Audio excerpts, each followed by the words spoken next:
Le karst est un massif calcaire dans lequel l'eau a creusé de nombreuses cavités. Comme l'a écrit mon mentor Christian Mangan, les spéléologues sont les praticiens du karst.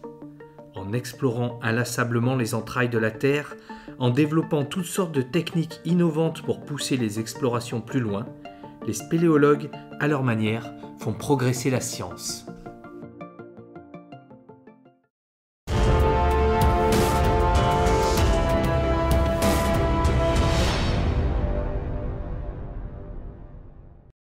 Bonjour, je m'appelle Guillaume Tenvin, je suis hydrogéologue, c'est le géologue spécialiste des eaux souterraines. Dans une première et une seconde vidéo, je vous avais montré comment des spéléos des Alpes-Maritimes avaient découvert le réseau souterrain du Figuret qui se développe sous les falaises derrière moi. C'est sur la commune de Gourdon, le petit village que vous pouvez voir en haut. Dans cette nouvelle vidéo, on va s'intéresser aux techniques employées par les spéléos pour aller plus loin dans leur exploration. On va s'intéresser au réseau des naseaux. Et puis aussi, bien sûr, on aura quelques images sur le Craignos. C'est parti!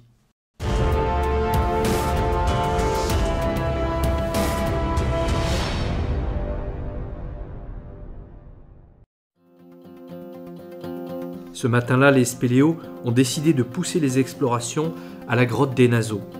Un siphon empêche la progression et il faut tirer du tuyau pour pouvoir y effectuer un pompage.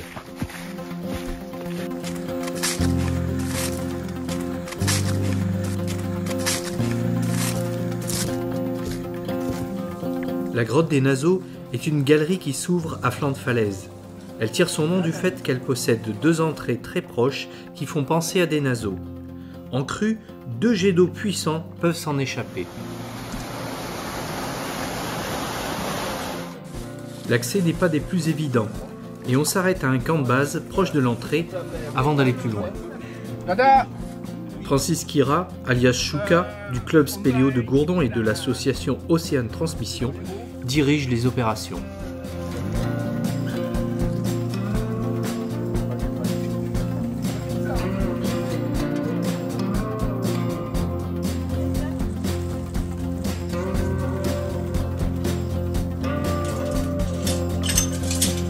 L'entrée des naseaux donne accès à la galerie souterraine. Des câbles déjà installés permettent de franchir les premiers obstacles.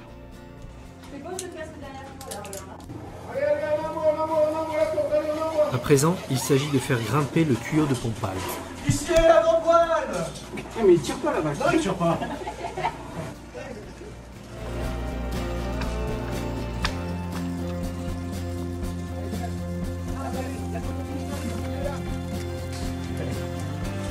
Stop. Stop. Bon. Ouais, allez. Ça file dans la flotte. Vas-y, vous voyez. Allez, c'est parti, on y va. Allez.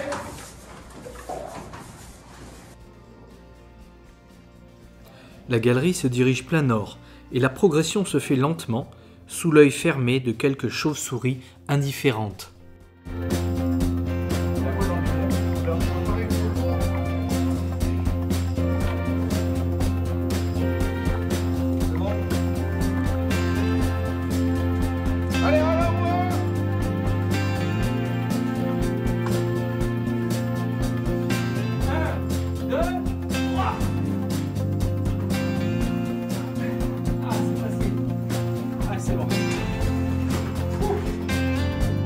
Le tracé de la grotte suit une faille quasiment verticale qui vient découper les strates de calcaire. Après quelques minutes d'effort, la galerie remonte et permet d'accéder au premier siphon. Pour aller plus loin, pas de choix, il faut pomper.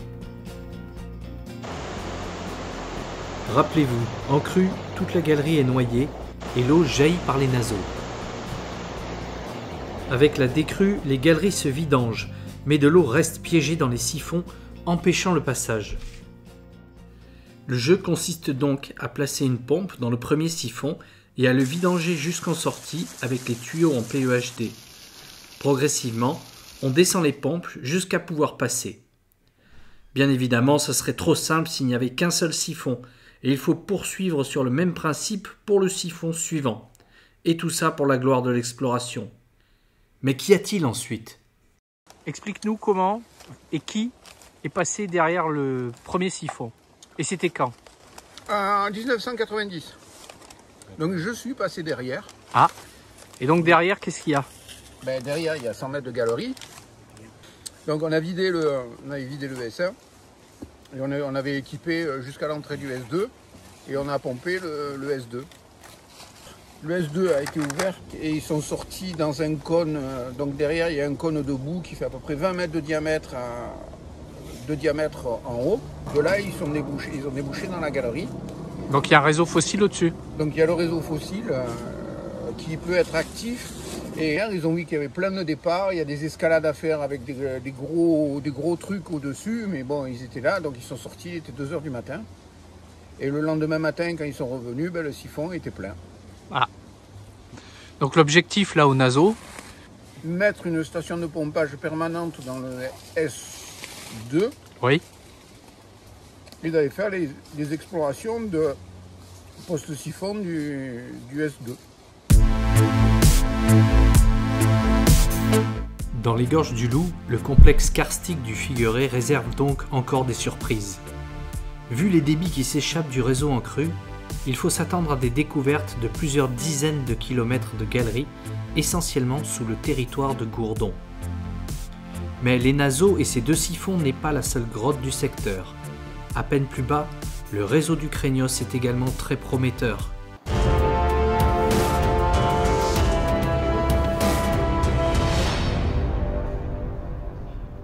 Alors là, ici, on est presque au terminus de la partie pénétrable de la cavité. On est exactement dans la salle de la dune. Voilà, cette grande salle qui fait 35 mètres de diamètre et presque 25 mètres de hauteur. Et au fond de l'entonnoir qui est là-bas, on va essayer de passer parce que pour l'instant, on est arrêté par l'eau. Aujourd'hui, pose de câble pour alimenter une pompe installée dans la salle de la dune. Être spéléo signifie posséder toutes les compétences.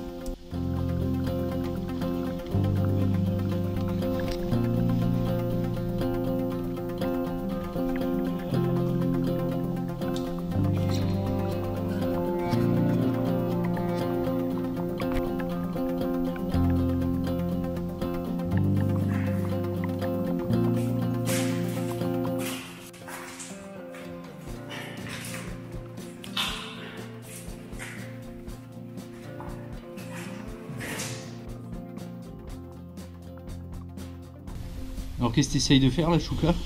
Ben, là, je fais les épissures sur les câbles qui viennent de l'entrée et qui partent jusqu'à la salle du 1er mai. Donc là, on est à -12.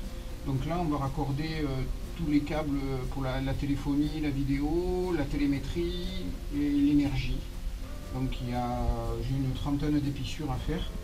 Donc voilà, là c'est sur le câble de la télémétrie. Donc je les étame, je les fais tous bien. Ouais, ça a brassé de l'eau. Ouais, peut-être qu'on a une crue ici. Alors, bien. On n'a pas d'or.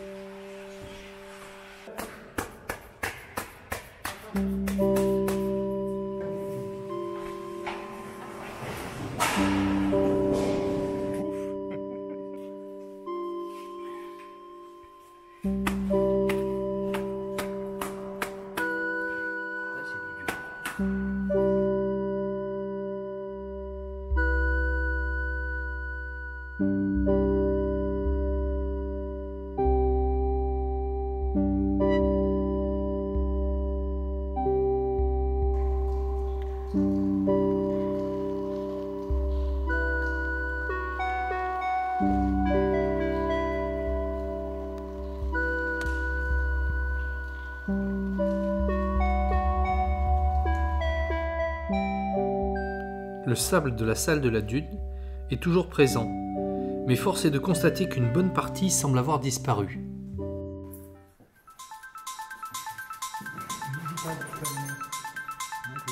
Une fois tout le monde en place, on peut préparer la pompe pour la placer au fond du trou où l'eau empêche la progression.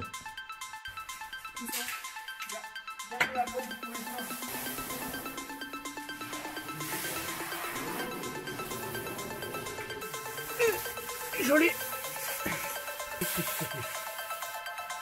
Après, c'est le tuyau qui tiendra. Allez, soulève, voilà. Bon, il faut faire venir du tube là.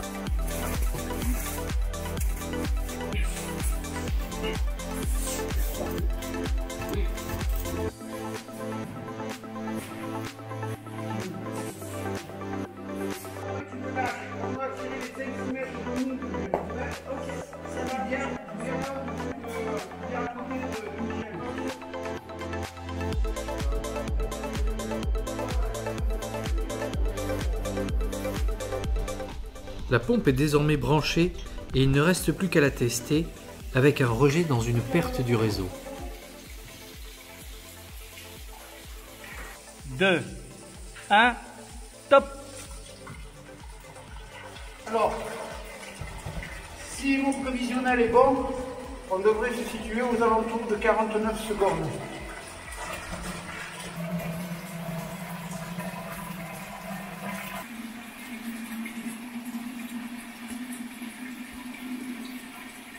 Trois, deux, un, top! 53,12, c'est bon, on est bon là, arrête. La pompe fonctionne bien et il ne reste plus qu'à attendre de faire baisser le niveau. Alors que l'on remonte encore, personne ne se doute que plusieurs jours après, la pompe se retrouverait ensablée.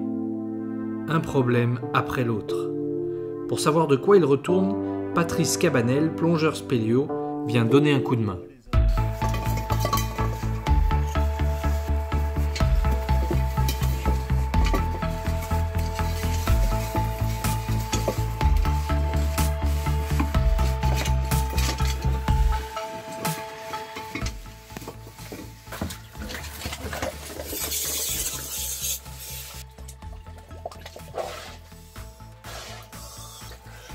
À peu près 10-15 minutes, je pense.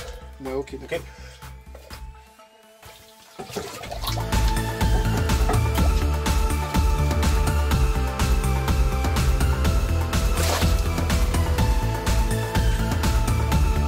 Et 10 minutes plus tard,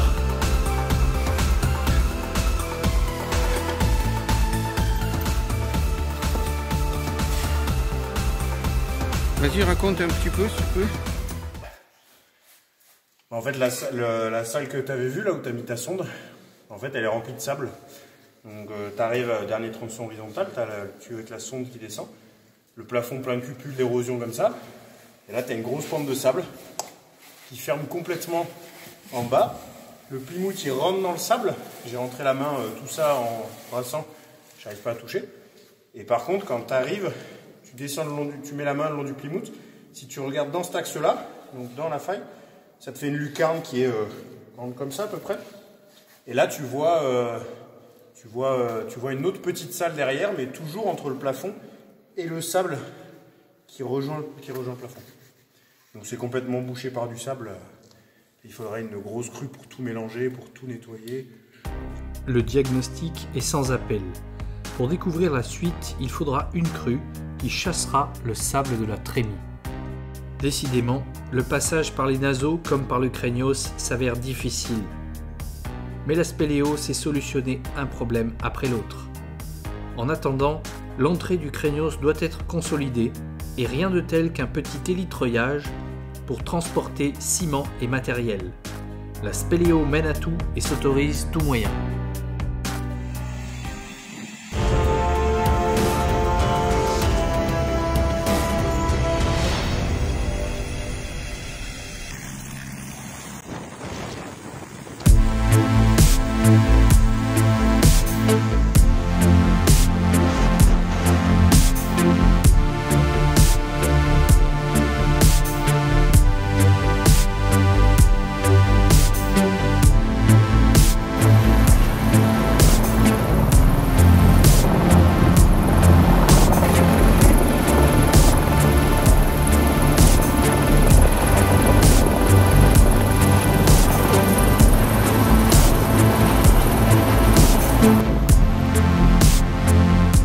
Le voyage en hélico permet de repérer le canal et la conduite forcée EDF. C'est aussi l'occasion de se rendre compte de l'épaisseur des calcaires d'environ 500 mètres entre la base des falaises et le replat de Gourdon.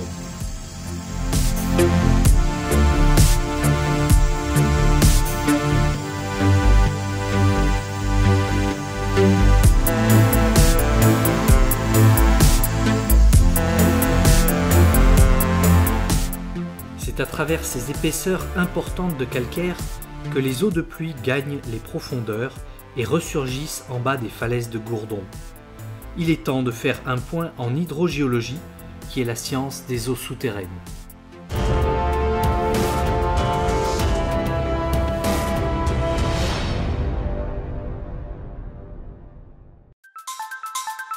Les sources et surverses du Figueré, que l'on appelle des exutoires, se situent au pied des falaises de Gourdon. Celle-ci se prolonge vers le plateau de la Malle vers l'est. Une autre ligne de falaise au-dessus du replat de Gourdon marque une nouvelle série calcaire qui vient se superposer à l'unité de la Malle. Il s'agit du plateau de Cossol et du plateau de Cavillore. Mais intéressons-nous plus près aux exutoires du Figueré. Au-dessus de Pont-du-Loup, on retrouve d'abord la source du Figueré qui coule toute l'année à 232 mètres au-dessus du niveau de la mer. Au-dessus, plusieurs surverses, le Fugeret numéro 1, le Craignos dans lequel on retrouve la fameuse salle de la Dune, la Branlante et tout en haut, enfin, les Naseaux. Sur une coupe géologique schématique, on peut figurer les choses ainsi. En basses eaux, la nappe s'établit dans les fractures, fissures et galeries de la roche calcaire au contact avec les terrains imperméables du dessous, marne, gypse, carniole. L'eau n'a d'autre solution que de s'échapper par la source du Figueré.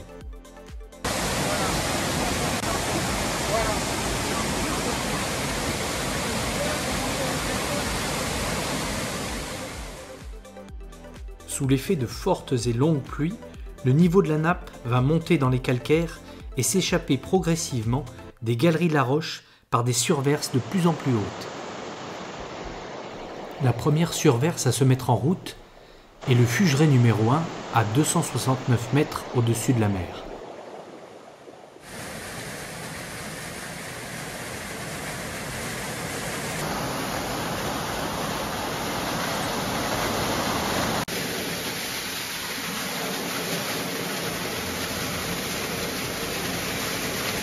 Le niveau de la nappe monte encore dans les calcaires et c'est au tour du Craignos de voir les eaux ressurgir avec force.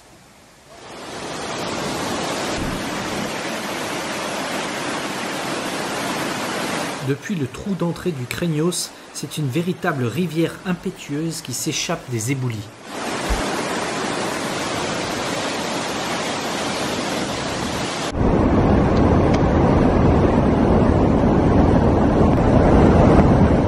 Ce jour-là, plus de 15 mètres cubes secondes dévalent les pentes jusqu'à la rivière du Loup. Quant aux Naseaux, la surverse la plus haute, elle fonctionne différemment. En effet, il a déjà été observé que les Naseaux coulaient, alors même que les surverses plus basses ne fonctionnaient pas. Il est probable qu'une couche de calcaire en petits bancs, intercalée au milieu de calcaire massif, joue le rôle d'imperméable relatif. Des infiltrations rapides depuis la surface peuvent alors gagner les Naseaux avant même que les surverses plus basses ne rentrent en fonctionnement. Nous émettons d'ailleurs l'hypothèse que les Naseaux drainent une partie de l'unité calcaire supérieure de Cavillore-Cossol, tandis que les exutoires plus bas drainent l'unité du plateau de la Malle. Cette hypothèse devra être vérifiée par des expériences à venir.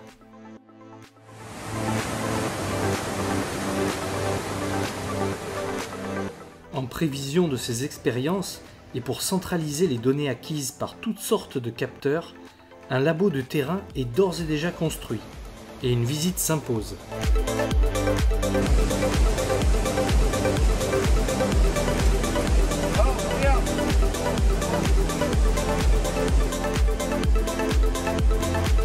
Mais ça c'est le conductilimètre et ça c'est le fluorimètre. Qui n'est pas branché là, à l'heure actuelle, qui est là. Il est prêt pour être posé là. D'accord. Donc on a l'eau qui arrive de la source là-haut, Ouais. qui vient, qui passe à l'heure actuelle dans le conducteur du mètre et qui va quelque part à l'extérieur, ce que tu as vu là-bas en bas.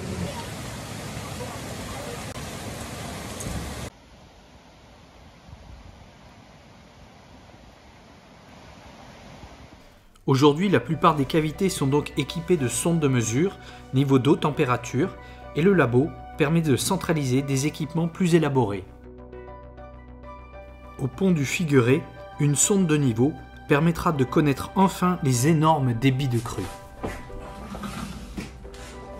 Toutes ces données sont télétransmises par un serveur et consultables à tout moment sur le site d'études hydrospéléologiques du Figueret. Courbe de température, niveau d'eau au Craignos, niveau d'eau au pont, en direct ou sur plusieurs mois, de quoi faire tourner la tête aux scientifiques. Rien de tout cela ne serait possible sans le concours des spéléologues bénévoles du groupe spéléologique gourdonnais et de nombreux autres spéléos, qu'ils soient ici tous remerciés. Mais il faut citer aussi de nombreux soutiens qui viennent accompagner les efforts de découverte par du matériel, un soutien technique ou des subventions. On doit citer la société WIT qui met des équipements informatiques à disposition, la mairie de Gourdon qui subventionne le club spéléo, ou encore EduMed de l'université GeoAzur qui récupère les données enregistrées à destination de l'enseignement en géosciences. C'est aussi des associations tierces comme l'association Laboratoire Karst et Géosciences qui apportent visibilité et conseils en hydrogéologie.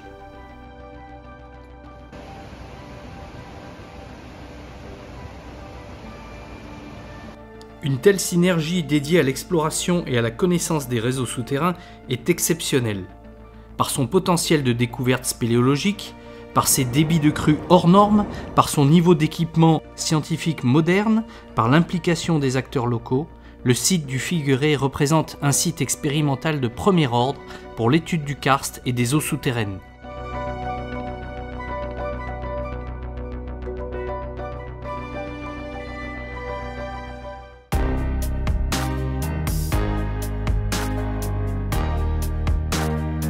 Avec le changement climatique et les enjeux de l'eau au XXIe siècle, l'étude des réseaux karstiques devient de plus en plus stratégique. Qui sait si la connaissance acquise au Figueret, avec patience et opiniâtreté par les spéléos et les scientifiques, ne viendra pas un jour secourir les besoins en eau du futur.